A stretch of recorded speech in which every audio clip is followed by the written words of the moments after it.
Okay, we acknowledge ourselves for showing up today.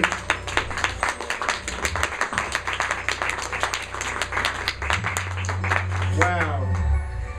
Well, I hope you had a wonderful Christmas. The Course in Miracles says that Christmas should represent the end of sacrifice. That Christmas should be symbolic of us letting go of the whole idea that we can lose. And so that's when I always say merry end of sacrifice. That's what I say to people. So remember, you don't have to believe this, accept this, or welcome this. And what I want to do more of is hear the Course in Miracles itself together. Because I realize that most Course in Miracles students have never heard it, to be quite frank. Most people that study the Course have never heard it. And so that's why I make a point of reading when I do my classes as opposed to just lecturing. Because I think it's important for us to hear it and then also to get past some of the resistance that we might have to studying it. And today I'm going to do the section that's called, in the teacher's manual, called Who Are God's Teachers? It's in the teacher's manual, page 3, and there's some extra books up here. Going into 2015, I would like to make it different. Is there anybody else that would like to make it different? I mean, okay. So what I'm going to do is more and more is what I call a Course in Miracles in plain language. So that means that a lot of times I will substitute the definitions that the Course in Miracles uses for the terms. Not definitions that I make up, but definitions that the Course in Miracles, like for instance, it says a teacher is a demonstrator, and God is love.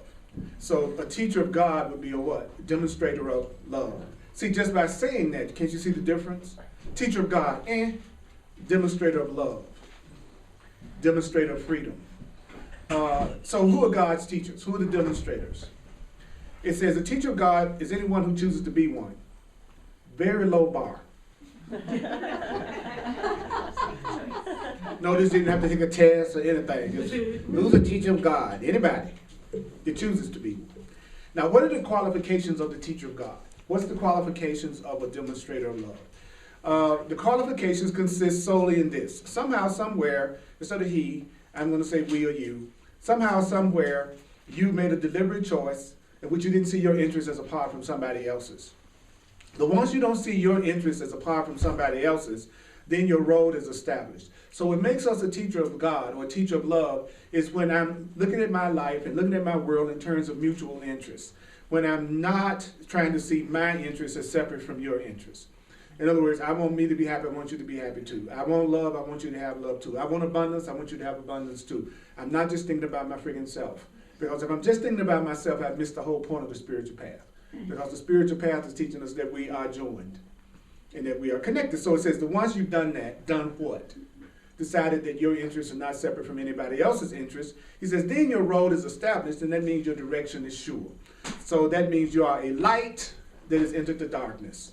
So you are a love that has entered the fear. Why? Because you no longer see your interests as separate from anybody else's interests. So you might be the only one. He says you might be a single light. That's why you get on Match.com. Because you're a single light. I want to be a married light. Well, that's a whole different thing. I want to be in a relationship light. But you're a single light, and that's enough. That means you've entered into an agreement with God. A contract. You've entered into an agreement with your Creator because you decided not to see your interests as separate from anybody else's interests. So he says, even if you don't, but he said, I love it. He said, the Course says, even if you don't believe in God, you have entered an agreement with God. Even if you don't believe in God, you've entered an agreement or a contract with the Creator because you've decided that you're going to care about more than yourself. The Course in Miracles talks about how the Creator could care less about your personal interests. It doesn't even recognize the concept of personal interest. It's only conscious of the happiness of the one, all of us, the one, whatever we are. And so it's not trying to make sure you get the promotion at work. It's not trying to make sure that you are the president of some company. The higher power is not interested in our personal fantasies. It's interested in our mutual interest and our love for each other and our connection with each other.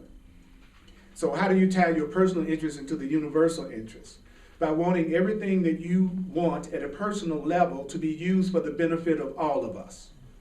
Now, when you want to be the president of the company because you want that to bring peace to all of us, now your desire has power.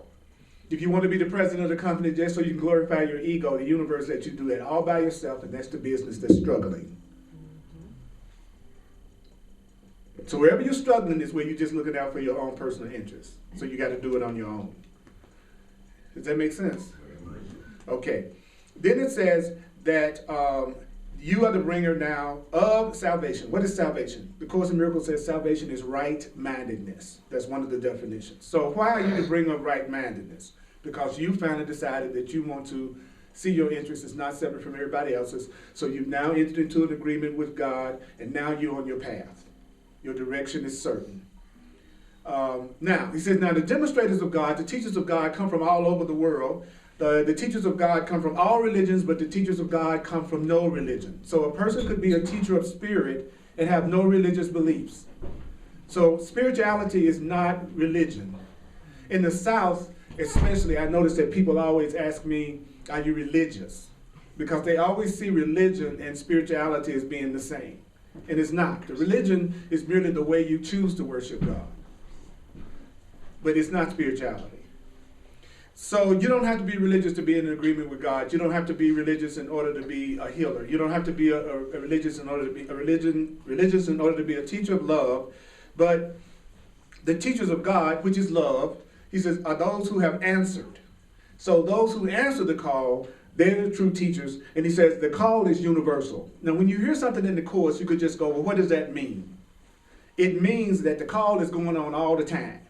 That everybody's being called to love all the time. Everybody's being called to the truth all the time. Are you ready yet? Are you ready yet? Are you ready yet? Choose once again. I choose once again. Are you ready yet? Are you ready yet? Are you ready yet? Are you ready yet? Are you ready yet? Are you ready yet? Are you ready yet? Are you ready yet? Are you ready yet? Now, that's not spirit smacking you. That's you smacking you. And spirit is going, are you ready to stop smacking you yet? Some people...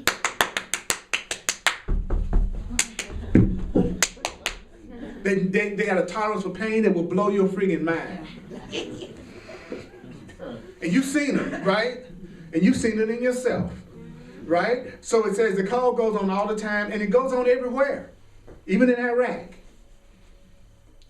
Even in Lodo. The call for love is going on. So it says, now, what does the call do? Well, the call is calling for teachers to speak for it and redeem the world. Many hear the call to get on your path, wake up, go with mutual interest, start to finally love, start to finally wake up. He says, many hear it, but few answer it. He says, everybody will answer in the end. It's all a matter of time. Sooner or later, everybody's going to go, there must be a better way. Sooner or later, everybody goes, there must be a better way. Do you know that sooner or later, everybody goes, there must be a better way. Sooner or later. And it says, everybody will answer in the end, but the end can be a long, long, long way off. Everybody's going to answer, but for some people, that's still a long, long, long way off. And it's because, in the end, it seems like it's a long, long way off. He says, because of this fact, there was a plan established. It's called the plan of the teachers. The plan of the teachers. And he says the plan of teachers was established. Now, what is the function of a teacher of God? The function of a teacher of God, the function of a demonstrator of love, the function of a demonstrator of truth is to save time. You are here to save time. To help everything get to love faster. Get to the truth faster. Do you know that the Course in Miracles says the purpose of a relationship? There's a chair right here, Doc. Says that there's a purpose. The purpose of a relationship is to save you time in becoming happy and lovable and loved. So if you're in a relationship with me, it should be getting you to happiness faster. It's not you in a relationship with me. You were happy before you met me, and now you're not so happy. So therefore, I slowed you down, or you slowed yourself down through me. Following? So the Course in Miracles then says, your function is to save time. Each teacher begins as a single light of love, but with the cause for God at your center, you are a light that can't be limited. So you can't be limited if love is at the center of your purpose and who you are. You can't be limited if you're about love, being who you are. So who is the person that's limited? The person that's not being themselves. See, I always like to go through the Course, if you notice how I always flip it back as a question. And then I go back, because don't you go into Course amnesia? Where I'll say something and you'll forget I even opened my mouth? But questions hook the mind. You cannot ignore a question because you've been programmed. I can make a statement, you go, I make a question, it's going to hook you. It calls for teachers to speak for it. Do you know that it calls for teachers to speak for it? You see the difference immediately? Do you know that you're a teacher of God? You're a teacher of God. Do you know you're a teacher of God? Questions hook the mind. Always remember that. Speaking questions, talking questions, praying questions. What would it take for me to solve the financial problem I think I'm going through right now through the Holy Spirit? What would it take for me to release the blocks to having the kind of love I want in my life? What would it take for me to release the blocks to having the kind of career that would be fulfilling to me? What would it take for me to release the weight that I've been trying to lose for 30 years? What would it take? What would it take? What would it take? You question the universe. You don't use statements. You're not conclusionary with the universe. You don't tell the universe what you want. Control freaks do. And that's why most people don't seem to get what they want. They're not asking. Because if you're asking, you're saying, I don't know. If you're asking, you're open to an answer. If you're telling, you already think you know the answer. So most people tell Spirit, make up their mind about what they want, then they ask God's help. I make up with my mind, then I ask for help. I don't go, what should I be asking for? Because I think I know what my own best interests are already. So you're a demonstrator of love. You're here to demonstrate the truth. That's what love is. Who can be one? Anybody that wants to. What's your qualification? You're not selfish as hell. You want somebody else's good as well as yours. How many do we need? Just one. That would be enough. Do you have to believe in God? No. You would enter an agreement with your Creator just by wanting to be more loving. Where do the teachers come from? Everywhere. From religion? Yes, some of them. No religion? Then some of them. So therefore, you are answering the call. Everybody's going to answer. So don't worry about your aunt, your uncle, your brother, your child, your nephew, and everybody else in the world. Everybody eventually is going to get on the path. Everybody eventually is going to wake up. Everybody eventually is going to move in the direction of truth. That's good to know. But there's a plan, and each one of you begins as a single light, but as soon as you have the truth or love at your center, it says what? You can't be limited. Now, I've been teaching this for 35 years. I might be more familiar with what the book says than you. Notice I said I might be more familiar with what the book says than you. You see what I'm saying? I'm not saying I'm unequal to you. But I could save you some time. I bet you that. You know, I could either ask an auto mechanic what's going on with my car, or I could go to auto mechanic school and then do the same thing. But what would save time? The guy that's actually worked on cars for 35 years, or you going to school and trying to... The same thing's true here. It doesn't mean we're unequal because somebody's more familiar with something than you are. It actually means that you could save some time. And I've had 35 years of watching people screw themselves with the Course by letting their ego completely take over and they don't know it. And I've also seen people get the results that the Course is promising. And I know what they did too. So you get a chance to get the benefit of all of that so that you don't have to go through what other people go through with the Course in Miracles, if you like to. Okay, so when I go like this, the Course, you'll notice that I'm not giving you my opinion of what the Course is saying. I'm just saying what the Course is saying. But if you use the translations, then it makes it make a lot more sense. For instance, if it says that with the call at its center, it is a light that can be limited. So you are a light. The Course says you are the light of the world. So I'm not making that up. With love at your center, the truth at your center, he says we could not be limited. So what I do is I go, okay, so the opposite would mean if I feel limited, then I must not be answering the call, I must not really be thinking about anybody's interest but my own, and I haven't answered the call yet. Not to make myself feel bad, but to understand why it seems like I'm not getting the peace that's being promised. Because if I was practicing what it's saying, would I not get the peace? Yes. So if you don't have peace, I don't care what you're telling yourself, what does that mean? You're not practicing it. That's why. When I read all the time, I did my workbook lesson, yeah, but you're not practicing it. But you're still innocent, you're still beautiful, you're still wonderful, you're not bad, you're just not doing it. Okay? And so that's good, because then that means that the truth could possibly work, but I'm just not working it. It doesn't mean that the truth doesn't work. Actually, it means that it probably does work, but I'm just not working it. So then it goes on to say, as each light saves 1,000 years of time as the world judges time. So by you deciding to come here today because you want somebody else to benefit as well as you save yourself 1,000 years of time. That's good news. Now, if you don't think you live 1,000 years, that's no big deal. So if you think you're just something that's temporary, that lives 80 to 70 or 80 years, then it would make perfect sense not to focus any attention on anything that's eternal or anything that lasts. So the Course in Miracles teaches that the reason why people don't focus on permanent happiness is because they don't think they're permanent. The reason why we focus on temporary things all the time that begin and end is because it says we believe we're temporary things that begin and end. So the sign of a conscious being is that they start focusing their attention on eternal values, permanent happiness, permanent joy, permanent peace, not every now and then. So I want happiness permanently. That doesn't mean it's going to be static.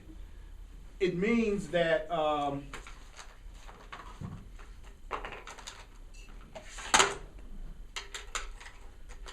that the happiness is going to do like this.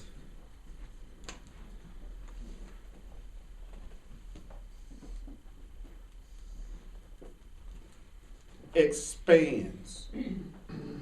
Expands. So the change that you see will be your happiness will keep expanding. That's not changing.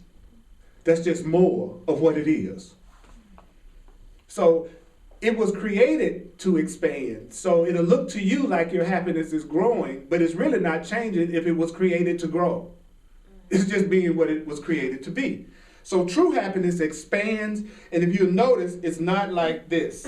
Up, down, up, down, up, down, up. I got a car, I got a flat screen. I didn't get the flat screen, I didn't get the car. My car needs to be fixed. I got the worst mate, I got the best mate. Y'all see that? That's our happiness. That's not real. So happiness based on you getting a fantasy taken care of that you want is not true happiness. True happiness cannot be affected by anything that's going on in the world. Okay? If you were truly happy, you could be a quadriplegic and be ecstatic. I haven't reached that level. Have you? Okay, so I just wanted to make sure y'all wouldn't. I was waiting to see if somebody was going to go, I want to be a quadriplegic, but but you better believe a soul that chooses that particular lesson is trying to save themselves many, many lifetimes of growth. So they're taking a shortcut. The more challenging the physical condition that somebody is born under, the faster they're trying to move through their blocks. It's not necessary to suffer in order to be happy, but it's no accident any physical condition that you see anybody in the physical world. They chose that condition in order to speed themselves into the awareness of who they are. Because it's going to call for them to develop certain qualities in their consciousness that they wouldn't develop otherwise. You know what I mean? Yeah. So, in other words, even though the world looks unfair, it's completely fair. But it looks unfair. It looks like we don't all start the race equally. It looks like some people are born rich and some people are born poor, but they only have one lifetime to get it all together. That doesn't seem fair. No. So you know it must not be the way it really is. So what would make that fair? The fact that some are born poor, some are born rich, some have nice conditions, some don't have nice conditions, some have physical challenges, some do not. So what would make that fair? Only one thing, if you chose it. If you chose it, it's fair. So I could either feel like I'm a victim of my race, my sex, the condition I was born in, or I could say I chose it and then let go of my grievances and start to learn what is the gifts of being born a black man in America. You follow what I'm saying? If I chose this body, and if I chose this race, and if I chose this sex, I certainly didn't choose it to suffer. There must have been something about it that was going to make me aware of love and truth at a level I wouldn't ordinarily. It wasn't like I was forced to be black. I went to the black store. It was Black Friday. Saturday, Sunday, Monday, Tuesday, Wednesday, Thursday. I have black days of the week every day. Okay. And it's okay with me. Used to not be okay with me. It's okay with me now. I thought it was unfair at first. Like, this doesn't seem fair. And then I got into truth, and truth taught me that it was a blessing. It's a blessing. I'm glad that I am who I appear to be, but I'm not who I appear to be. And so, and then it goes on to say, guess what? This is a course for every teacher of God. This is a course for every demonstrator of God. This is a course for every teacher of truth. The form of the course varies greatly. So the way that each one of us are going to learn love and truth, it varies. So I'm not going to judge your path. Your path is your path. Then it says, so do the particular teaching aids involved vary greatly. So the way that we're going to learn that we're all one and we're going to remember the truth, that's going to vary too. This is, but the content of the course never changes. So even though we're all learning in different ways, what we're learning never changes. What we're learning is the same, which is God's Son is guiltless and his innocence is his salvation. Okay, get past the masculine gender, and it's saying the Creator's creation is guiltless, and in your innocence is your salvation. So what that's saying to us is the one message that we are learning is that we're innocent and not sinful and not guilty. Let's keep it simple. Keep it simple, sweetheart. Kiss, kiss, kiss. Keep it simple, sweetheart. What is it that everyone in the world is learning, no matter what they're going through in any part of the world right now? They're innocent. And your innocence is what's going to save you. Your innocence is what's going to bring you joy. Your innocence is what's going to heal you. But isn't that just the opposite of what many of us learn? Which is that we're guilty, and some people have learned to believe that they're sinful. Okay, so we're already looking at the culture and the society and the world that's based on the idea of guilt being real and sin being real. We already know the result of people believing that. What is the result of people believing in sin? Everything we're seeing and experiencing in the world right now. So we already know what feeling guilty does. We already know what believing you're sinful does. It's the world as we perceive it of suffering that people go through right now. The suffering you may be going through right now. So what would be the obvious thing would be the answer to having happiness? Believing just the opposite of what the world teaches you. You know, like I said many times in the class, check out the Seinfeld episode where George came to the brilliant conclusion that if he wanted to have a good day, what would happen if he did everything just the opposite of the way he would normally do it and he would think about doing it? Anybody ever seen that episode? Yeah, he'd say, well, I'm going to do just the opposite of every friggin' thing I normally do. You know, so he walked up to the girl at the bar and said, I don't have a job and I live with my mama. And she went, really? Wow, you somebody that loves your mama. And she was like, turned on. You know, it's like every time he do just the opposite of his normal way of expressing himself, the day would go great. We need to pull a George. Some of y'all need to do some Georging. Y'all know what I'm talking about, right? You know, you attracted to somebody, go the other way. You know, the person who's maybe not turning you on might be the one that might be the best one for you. Because you know what's happening with the ones that have. Check out y'all, just play with it sometimes. If you're a person that never speaks, never says anything, you come to a class for 30 years and you're never going to open your mouth, then you would rather change your self-concept if you actually spoke up. If you're a person that's always talking, always expressing yourself, then you might actually learn something if you're quiet. You might want to do the opposite. So how do we usually do the opposite? Well, the one way that we usually do the opposite is we're attracted to people that's the opposite of everything we say we believe in and everything we say we really want. I'll say I'm a person that's on a spiritual path, and I want to be with a person that has no interest in spirituality. I'm a person who likes to dance, and I fall in love with somebody who can't stand it. I'll say I'm into metaphysical truth, and then I want somebody who I can say this stuff is weird. We'll go for just the opposite of what we say we're about, and then wonder why we have a challenge with those people. It's crazy, but we do it over and over and over again because of chemistry.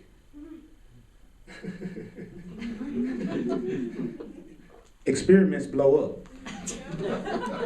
There's been a lab that's been totally, completely demolished. So, right? Okay, so what is the main message that Spirit in the universe is trying to teach us no matter what, no matter how it looks? That we are innocent. Okay, so how do we learn this? Well, he says it can be taught by actions, it can be taught by thoughts, it can be taught by words, it can be taught soundlessly. That's my favorite way of teaching and changing people in my mind now. Silently. I've seen more people change in my life that I wanted to see change by not saying anything to them, remembering that they're innocent in my mind, than any time I've ever tried to talk somebody into changing their mind with me. Also, you can teach it in any language. You can teach it in no language. You can teach it in any place. You can teach it in any time. You can teach it in any manner. I teach in any manner. I specialize in any manner. As you've noticed if you've been around, you never know what the hell I'm going to do in here. Okay? All right. Then it says, it doesn't matter who you were before you heard the call for love. It doesn't matter who you were before you heard the call for love. You are a savior. Why are you a savior? Because you answered.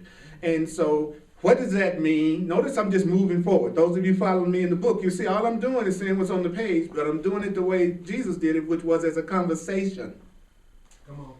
Yes. It's a conversation with us. What if you approached every conversation like it was a study session? You would enjoy most conversations that you had with people. So look at this as if it's a conversation instead of looking at it as if it's this really hard curriculum you're trying to figure out. At least you'll let yourself hear it. Even if I don't understand what the person is talking about in the conversation, at least I listen to it, right? So look at this way and go, hey, this is a conversation. What is the conversation? And the person who's having the conversation with me is assuming I don't know what the hell they're talking about. So they're going to talk to you as if you don't know what they're talking about. What does that mean? It means that you become a savior by calling and by answering. What does that mean, you're a savior? It means you what? You have seen someone else as yourself. Oh, okay. Is that the secret to a loving relationship? A really peaceful relationship is seeing the person as me. When I look at people, I go, this is just another aspect of myself. I don't say that to anybody because it doesn't make much sense to it, because most of us pretend that we believe we're one, but we really relate to each other as if we're just as separate as we ever did. I'll say that again. We say we're one, but if we be honest with each other, we relate to each other as if we're just as separate as we ever were.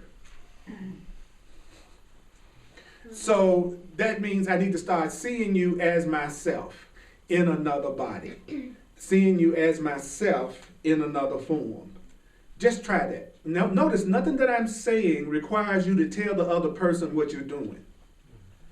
That would be the smart way, right?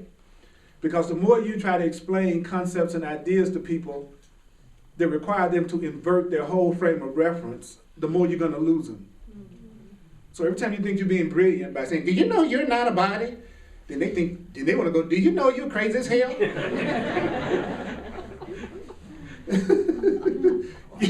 You say that to somebody who's also trying to make that realization. Then you increase each other's belief that you're more than a body. You set stuff with people who constantly oppose you, it weakens your belief in what you're teaching or saying. So when you seek out people to debate with, you're just both weakening your own belief systems. Both of you. Remember that. So every time you're all ready to get in your debate with your friends and your relatives about your viewpoint, just know, oh, my ego is trying to get me to weaken my belief system. So what do? You join with them on what you can join with them on. So when I go meet my relatives, and some of them would think this is crazy, but I know that relative loves to fish, I'm going to ask them, are the bass biting? What would be the best type of rod to use? And they're going to get all excited. Well, let me tell you about the rod to use, and I'll tell you the lake that you go to swim. And before you know it, they join with you. And then when you say, I'm looking at another way of looking at things, they go, really? Why? Because they're joined with you. They don't see you as an enemy anymore. They like you. And people that do things because they like you and for no other reason. They don't have to understand you if they like you. Because you could even be talking to somebody who understands what you're talking about, and they don't like you, y'all still don't join. And you can do just the opposite. You can be with somebody that likes you, and y'all don't think anything alike, and y'all go out and have a good time. So it's really about the love, isn't it? When it all boils down to it, it's are we going to love each other? Which all boils down to, are we going to free each other? Which all boils down to, are we going to stop judging each other? Which all boils down to, am I going to see you as innocent? That's the question, not whether or not you understand the Course in Miracles.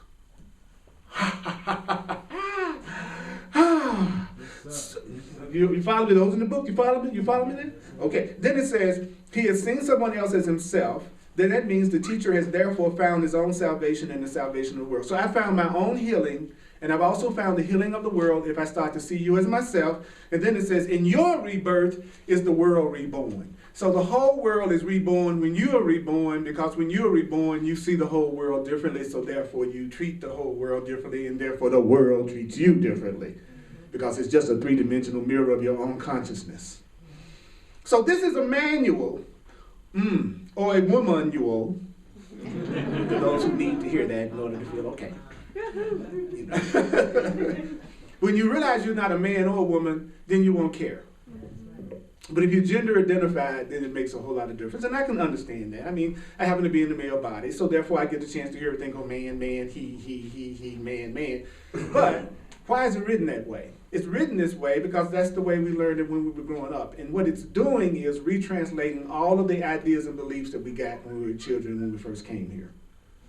So the purpose of the Course is to give us a new interpretation of all the things that we learned in the past. Got it? So it's very important to keep in mind that it's not written this way by accident, even though you don't like it. It's a reason it's written this way. You know, the infinite intelligence behind the book certainly must have known that some women would get upset about this. Or it wouldn't have been an infinite intelligence. So it must be a reason behind it. And you know what the reason is? To learn how not to give anything any meaning that would cause you any lack of peace. So I want to acknowledge the females who in the room for giving themselves that opportunity to get that challenge right in your face, to go beyond the language. So yay. But if you study the book, you'll realize it uses masculine terminology to actually describe feminine content. The content of the Course is totally feminine. The form is written in as masculine, but it's all about openness and receptivity and feeling and love and the heart. So it's really a perfect blend of the masculine and the feminine if you go past the form it's written in. Right? I mean, I've been Negro, colored, black, African American. I don't know what I'm going to be next. I lose track of all of it. Right? So my point is we've got to get beyond words. We've got to get beyond words. We can't let words block us. So how do we do that? Well, we can retranslate it. We can use the definitions that it uses, which is what I'm doing. Teacher, demonstrator, God, love. The Course, as a matter of fact, it doesn't define son as a man. It defines the son as the mind. So from a Course in Miracles perspective, son means mind or creation. So I am the Holy Son of God isn't talking about a man. It means I am the holy mind of God. I am the holy creation of God. What does holy mean? When I heard the word holy, it was like holy. Ugh, holy, holy, holy. That didn't actually turn me on. It totally turned you on when you hear holy. Holy kind of bring up a weird kind of feeling too. You know. What it says holy means innocent, happy, healing, love, lovable. So when I say you're the Holy Son of God, I'm saying you're the innocent, loving creation and mind of God, which is love. So you're the innocent creation of love. So now when I listen to the TV and it says Holy Son of God, my mind goes, innocent creation of love. So now I don't have to avoid the TV. I can retranslate the TV. I don't have to go through my life avoiding the TV, avoiding the movies, avoiding the newspapers, avoiding, because the way I interpret it is different from the way the world means it. So my peace is coming from within. I'm not going to try to control how everybody around me speaks so they don't upset me. I'll just choose to give what they're saying a meaning that doesn't upset me. That's easier. Wow. Woo! All right. So it says this is a manual for what? A special curriculum. Now, what is a special curriculum? It's a curriculum intended for the teachers of a special form of the universal course. Now, you are a teacher of a special form of the course of love. And it says there are many thousands of other forms, all with the same outcome. So there are a lot of different courses going on all over the world. There are a lot of different teachings, right? All over the world. And then it goes to say they all have the same outcome. So whether you're a Buddhist or non-Buddhist, or whether you're a Christian, or whether you're Methodist, or whether you're not, he says we all going to still end up having the same realization. That's good news to me. Because if I got to convert everybody over to the Course in Miracles before I can have peace, then it's going to be a long journey. But what if it was set up where no matter what you're studying, if you're studying it sincerely, it will still take you to the truth? That would be great. So you mean somebody studying the Bible who really wants to be loving, they will get the exact same message pretty much out of the Bible that we're getting out of the Course in Miracles? That is exactly true. I experienced that 2 weeks ago when I was at home talking to my sister, who's also devoted to her spiritual path. And she was sharing the realizations that she was making through the Bible, and every single solitary thing she said could have come straight out of the Course in Miracles.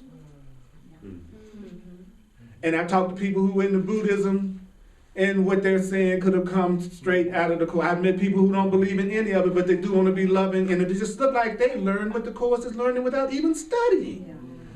Right? Why? Because they sincerely want to answer the call. But the Course also says people who are kidding around, jabbing around, not really serious, don't really want it, pretending that they do, there is no way the truth will come to them that would be acceptable. They'll always find something about it not to like or not to agree with. Always. Why? Because they don't want it in the first place. So that's true of the Course in Miracles students. I've met Course in Miracles students who've studied for 30 years and still are wondering why they feel the way they feel. Well, haven't you been reading for 30 years? It said you're feeling the way you feel because that's the feeling that you're choosing based on the meanings that you're giving everything. So you should by now be saying, I'm making myself angry, I'm making myself feel bad, I'm making myself feel happy. You should be languaging somewhat different. You see, but if you're not applying it, you'll just keep saying it, but you'll think you're not getting the result you want and you'll get frustrated. So the Course in Miracles says that yet it is time alone that winds on wearily. You're here to save time. The world is very tired now. The world is old and it's worn and it's without hope. There was never a question of outcome because what can change the will of God? Now, there's no question about how this is going to turn out. Do you want to jump right to the end of the movie? And they lived happily ever after. That's where the movie ends, unless you don't think you deserve it or there's somebody you're still holding a grievance against. So you don't like the idea of them getting off the hook. Now, if there's somebody else that you don't want to forgive, you're not going to like this class. If you're somebody you want to hold a grievance against, you're going to get mad in here because it lets everybody off the hook. Everyone. You mean even the person that fried little babies? Yep. At some point, they're going to realize that's a mistake. That's not what a loving being does. But what about the little fried babies? They didn't fry. Their bodies fried. They didn't fry because they're not their bodies any more than you or your body. So they still exist as much as you still exist. There's no one that's ever died that doesn't still exist. So death is just a misperception. It's just you looking at it from a perspective of unawareness. Unaware people think people die. But if they dead, how come they're not talking to us? They are, you just can't hear them because you believe they're dead. What? Yeah, you believe they're dead, and your beliefs determine what you can perceive, and so therefore you are not in communication with them because you don't think they exist. And dreams is the easiest way for them to reach you. It's a safe way to do it. So if you have somebody that looks like they made the transition and you'd like to be in communication with them, you might suggest that they contact you in a dream. It's a great meeting ground between the dimensions. They would appear before you, but it scared the hell out of you. You know, it's like, I'm not ready to go into the living room and see my mama sitting there who made her transition 23 years ago, right? So he says, so people who have made the transition, do not want to frighten you, so they give you their thoughts. The same thing he says about invisible teachers. Like Gary Renard's book, Disappearance of the Universe, is basically based on the premise that his invisible teachers appeared. And in the Course in Miracles, it says that very plainly. Your teachers would appear before you when it wouldn't frighten you. Your invisible teachers, we all have guides. The reason why they don't appear before us is because we would freak out. You know you would. You know you just got out the shower and your invisible teacher sitting on the commode, you'd freak out. You're not ready for that yet. Unless your invisible teacher's hot. And you might change your mind, you know what I'm saying? It's like, I don't know. You know, that was the biggest problem Gary had. He was lusting for one of his invisible teachers. But it was understandable. She was hot. So,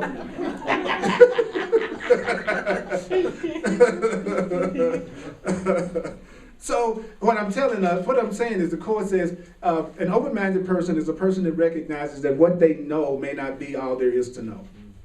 So if you're a person who can sit up here and say, I don't know everything, then you're a smart person. If you can say, it may not be the way I was taught, then you're open-minded. But if you're so sure you know what's right and what's wrong and what's true and what's not, you're unteachable.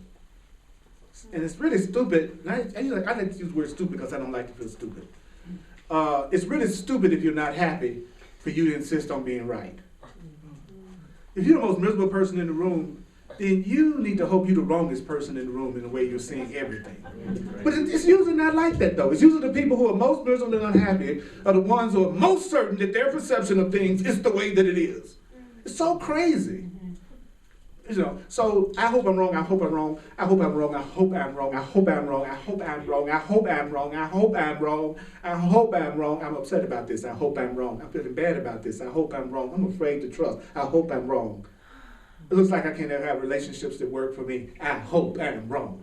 It looks like I'm broke a lot, I hope I'm wrong. That's what you do when you become insane. You don't want to be right and miserable.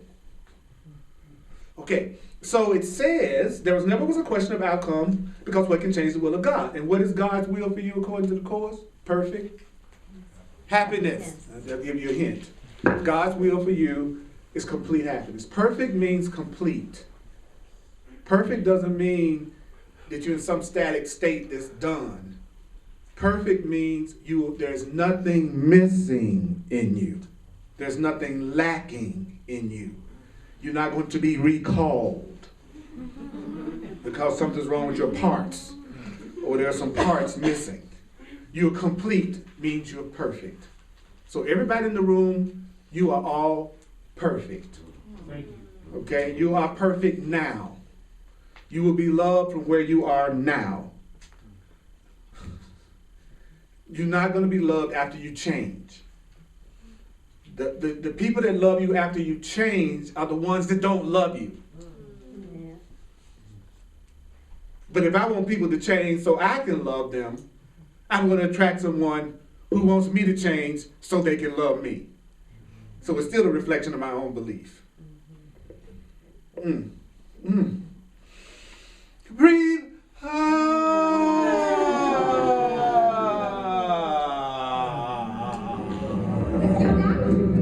Chaos, chaos, chaos, chaos.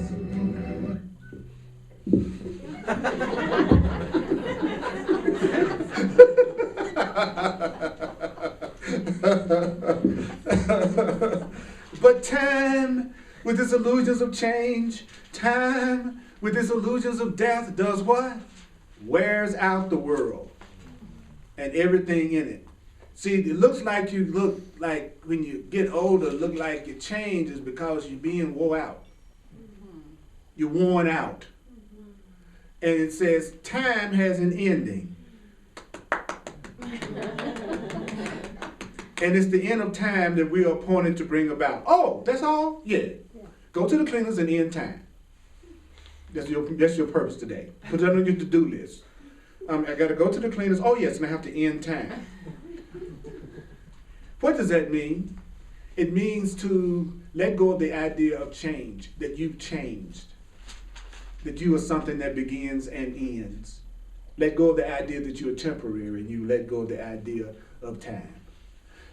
You will have as much time as you need to learn to do that. Time is elastic, and time will keep gentle pace with you in your transition. So you'll have as much time as you need. If you run out of time in this lifetime, you'll have another one, if you like. Now, I can't prove that to you, but that's what I've learned. It makes sense to me that if something loved me, it would give me as much time as I needed. But my body, I might have to change bodies like I change clothes. I do have pants that wear out. But I'd have had hot pants. Right? So don't be so attached to your body not changing.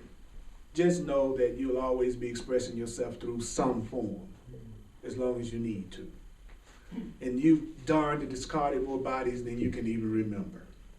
This is not the first one. So while you're spending time feeling guilty about it, feeling like it's sinful to enjoy it, like something's wrong with you expressing yourself, it's really just wasting a lot of time. You should be enjoying your physical body. God wanted to have the expression of what would it be like to think it was physical and separate. This is just another expression of the infinite. It decided it wanted to see what it was like to be us. And we should be enjoying it. You should be enjoying your body. You won't enjoy your body if you believe it's sinful and guilty too. So sometimes people hear that they're innocent and they run amok. They do everything sexually that they've ever dreamed of doing, but they were afraid to do it because they're afraid they was going to go to hell. So the more deeply religious the students that you teach, the more freaky they get.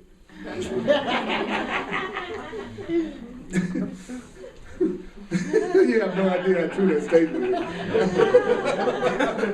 is. I've heard about that. I personally have, with my Southern Baptist fundamentalist background, I don't know what I'm talking about. I personally never run amok. But the problem with that is they go out and do all the stuff that they have been afraid to do because they thought they were sinful, but they really haven't gotten rid of their belief in sin. So they just heard it. So then they go out and they do stuff they wouldn't ordinarily do. And then they crucify themselves for it later. Worse than ever. So don't think just because you heard you're innocent and you go out and do everything that's the opposite to what you've been taught, that you're not going to punish yourself for that. Because you are. Because you really haven't had a chance to change your deepest core beliefs yet. So just keep that in mind when you're freed. And the temptation is to run amok. Because it is going to come up, so to speak. All right. Now, he says, time isn't ending. It's the end of time. The teachers of God are appointed to bring about. Time is in your hands. That's your choice. It was given you. You wanted time to be in your hands, and you have time in your hands. Your change is in your hands. When you choose to do it, how much you want to learn is in your hands. Free will doesn't mean you can establish the curriculum. I said it again. Free will doesn't mean you can come up with how you're going to be happy. Free will means you can choose to learn as much as you want to at any given time about how to let go of the blocks to your happiness. That's what free will means. I can decide how many classes I want to come to. I can decide how many books I want to read. I can decide how long I want to meditate. I can decide how long I want to study. That's my free will. What it's going to take for us to be happy, we don't have any control over that. There are laws of happiness. There are rules for love. And those rules are there, and you have to obey those rules if you really want to be happy. In other words, you're not going to have peace if you're attacking people all the time. You're not going to feel your power if you think you're a victim. So there are certain rules to happiness.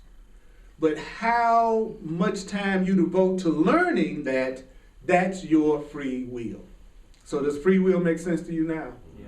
If you say you want to be a lawyer, they tell you what you're going to have to take. You don't decide that. They tell you, right? What do you decide?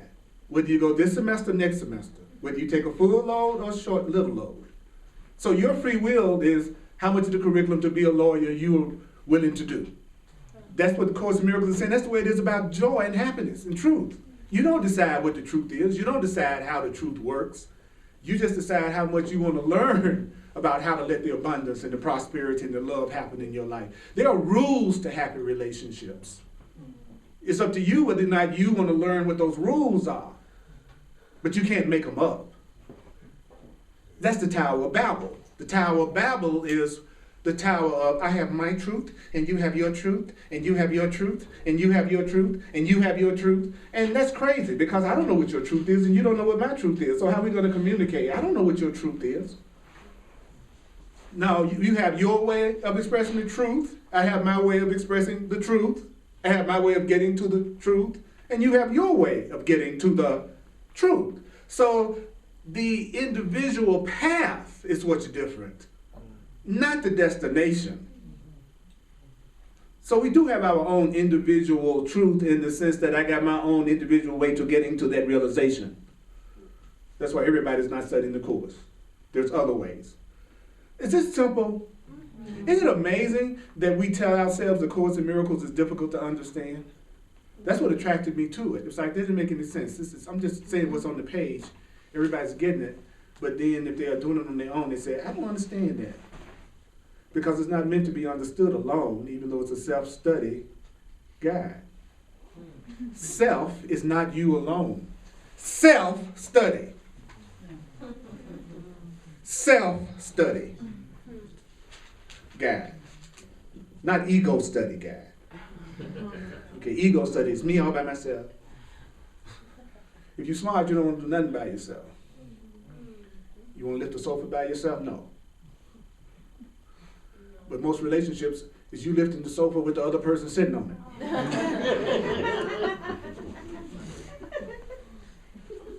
And where it should be, you got one end, they got the other end. Right? Then it's easier for both of you. So don't get in relationships that's a sit on the sofa relationship. How do I know I'm going to sit on the sofa relationship? I'm miserable, I'm unhappy, and I don't feel like I'm moving forward. That's how. You're going to have things come up in a relationship that's natural. Conscious beings know that the reason why it came up was so that they can get beyond it together without blaming each other. Then it's truly gone. All right, so we did really good. We did who are God's teachers and God's demonstrators.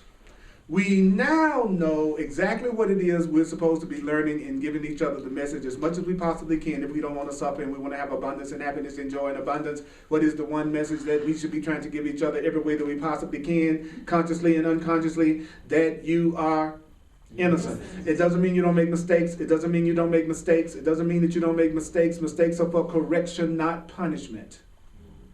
So we're going to make mistakes, but not for punishment. Punishment doesn't correct anything. Punishment doesn't correct anything. Punishment doesn't correct anything. We know that from what happens to people that go to prison. It doesn't change nothing about them. In most cases, it doesn't. And if it did, if you check a little further, you'll find that the prisoner did some work on themselves while they were in prison. That's why they came out differently. They changed their mind. Not because they were in prison. It's because they changed their mind while they were. So the next time you're punishing yourself because you think that's going to make things better, remember that when you get through beating yourself up, you just feel guilty about beating yourself up. And then there'll be something else for you to go to therapy about. So now you feel worse about yourself than ever before.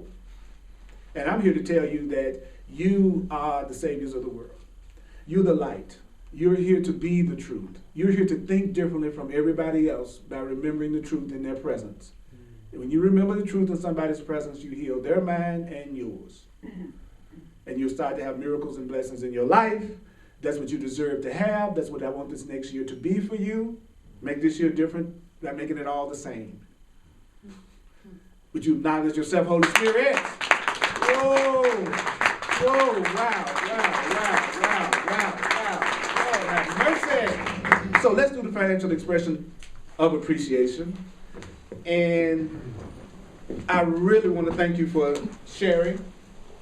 You're a blessing in my life. Thank you, God. All that I have comes only from God. And thank you for being willing to be the channel. We are sustained by what? The love of God. That's what that doesn't mean you're sustained by loving God. Okay? Let me throw that. Here you go, babe. That doesn't mean we're sustained by loving God. God doesn't have an ego to accept such praise. Okay, God doesn't need it. I can see this creator going, oh my God, they're not praising me. Oh. You know, that's dysfunctional. It means you are sustained by your creator's love for you. I am sustained by what? God's love. I am sustained by my creator's love. It's my creator's love that is sustaining me. That's what it means when it says I am sustained by the love of God. You know, that's what's sustained. Now, if you don't believe in a higher power, you will call it I am sustained by my job.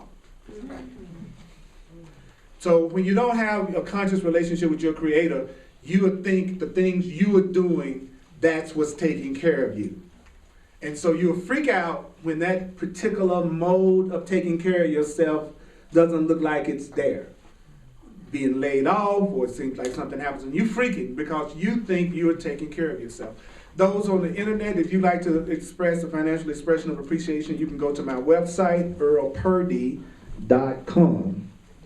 And you can do it there. And I'm also available for clarity sessions, which is just another way, how do I take what I've just heard and apply it to my personal life? And then my knowledge of astrology and numerology has exactly the same purpose as the course, which is it's just another way for your higher self to communicate a message to you. The planets don't cause what's happening to you, but everything is a means of you being communicated with by the divine. Everything. You can look at a leaf, and if you looked at it with the right perception, that leaf will tell you what you needed to do in your relationship. Because everything can be used as a means of communication. All of it. Especially each other. So, Tuesday night, the Way of Mastery class at 7 o'clock. I will be doing a Way of Mastery class. Go to my website and sign up at the website online, and you will get a link with these classes because I mail the classes out, links to the classes out every week so that you can listen back to the classes on all your devices. There's even an Earl Purdy app. So you can just look up my app, Android or Apple Store. And I'll be there.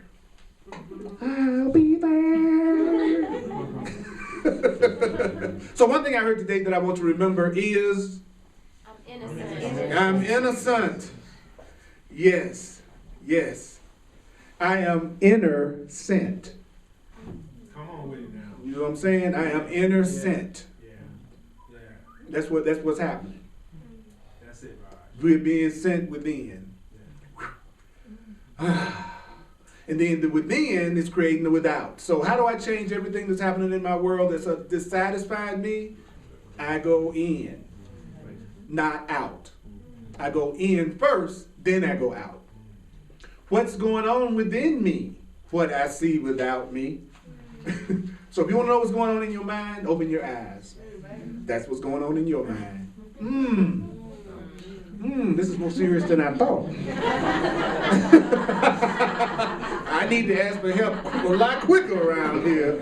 You know what I mean? So, okay, so what I'm going to do is just 2 or 3 minutes of a quick review of this section. Okay? So just take a breath with me, with you.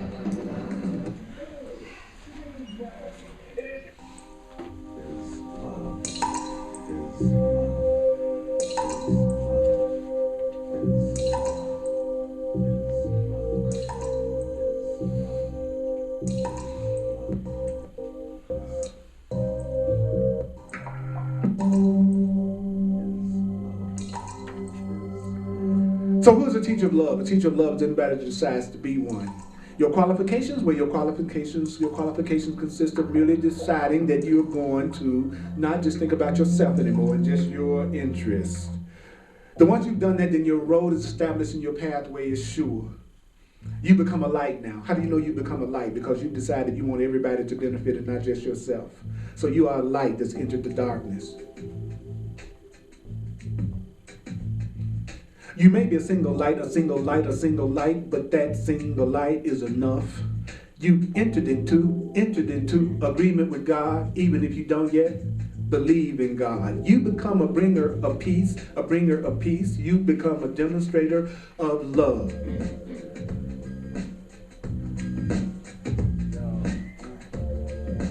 God told me to channel this to you. God wanted you to know that God is funky, funky, funky. And God likes to jam. You must realize that the teachers of God come from every religion and no religion, and they come from all over the world.